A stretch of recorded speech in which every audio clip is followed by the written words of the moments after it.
2022 жылдын Отурумдун жүрүшүндө өткөн жылы калаада аткарылган иштер тууралуу маалымат берилди. Анда белгиленгендей, кала бюджети жылдагыдан көп чогултулган.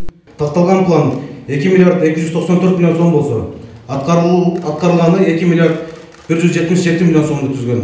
Мындан сырткары каладагы билим берүү мекемелеринин абалы тууралуу да айтылып, учурда курулушу жүрүп жаткан мектептер аталды. 625 орунду мектептин курулушу 2016 жылы башталган жана ошол жылдан бери курулуш токтоп турат. Министрлер кабинетинин төрагасы Акылбек Жапаров тиешелүү жетекчилерге салыктын чогултулушу, билим берүү мекемелериндеги көйгөйлөр, башалман курулуштар жана таза суу маселелери боюнча суроолорду берди. Чоң ресторандар, айына же жылына канча төлөйт? 1 жылда 40 миллион төлөйт. Натыйжада министрлер кабинетинин башчысы Ош шаарындагы жолдордун абалын кескин сынга алды. Ал белгилегендей, учурда Ош шаардык жолдор башкармалыгында аз гана адам иштейт. Анын кесепетинен тейлөө начар болууда. 27 киши иштейт. Жана жергиликтүү салыкты чогултпаган үчүн өзүңөрдүн бюджетиңер жок. Анан шаарда да карабай атасыңар. 148 миллион сомду былтыр берген экенбиз. Өзүңөр бир да тыйын бөлүп бербейт. 20 миллион, 16 миллион.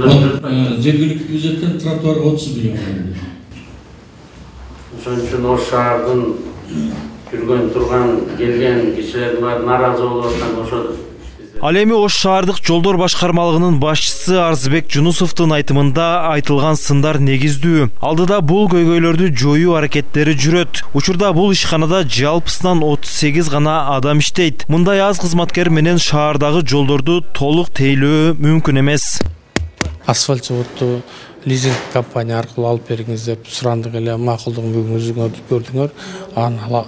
Азыр ошого документтерин даярдап атабыз. 22 гектар жерибиз, карьерибиз бар. Алга ошол жерге куруп, өзүбүз шагылды бардыгын өзү чыгарсак, бул үнөмдөлөт да. Мисалы биз былтыркы жылы асфальтты 5600 тоннасын алсак, андан мурунку 4800 алганбыз. Эгерде өзүбүздүн завод болгондо, ошол биздин өзүбүздүн себестоюм боюнча 3,5 миң болушу мүмкүн да. Отурумда кала башчысы Бакытбек Жетигеновдун быйылкы жылга планы да тааныштырылды. Министрлер кабинетинин төрагасы бул иш планды кубаттай тургандыгын айтып, ал иштерди аткаруу үчүн республикалык бюджеттен каржы бөлдүрүп берүүнү убадалады. Республикалык бюджеттен акча жардам беребиз сөзсүз түрдө. Өзүңүздөр көрүп атасыздар, бюджетте 900 миллион сомго көтөрүп жергиликтүү бюджет. Анан республикалык бюджеттен 993 миллион сом жардам берсеңиздер жакшы болот эле. Булардан туура көрсөткүчтөр.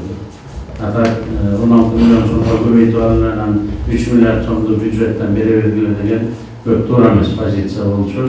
Урматтуу коллегалар, мындан ары биз талаптардын баарын ошондой кылып турабыз. Жергиликтүү бюджетке өзгөчө маанилердин баары курулат. Ал эми жыйын соңунда берилген тапшырмаларды жеткиликтүү аткара албагандыгы үчүн айрым ишканалардын башчыларына жана бир топ мектеп директорлоруна сөгүш жарыяланды. Жолу эмнада сөгүш тартиптик жазасы берилсин. Сыймык Марат уулу, Эдил Алиев, ЛТР, Ош шаары. Өнүктүрүү программасын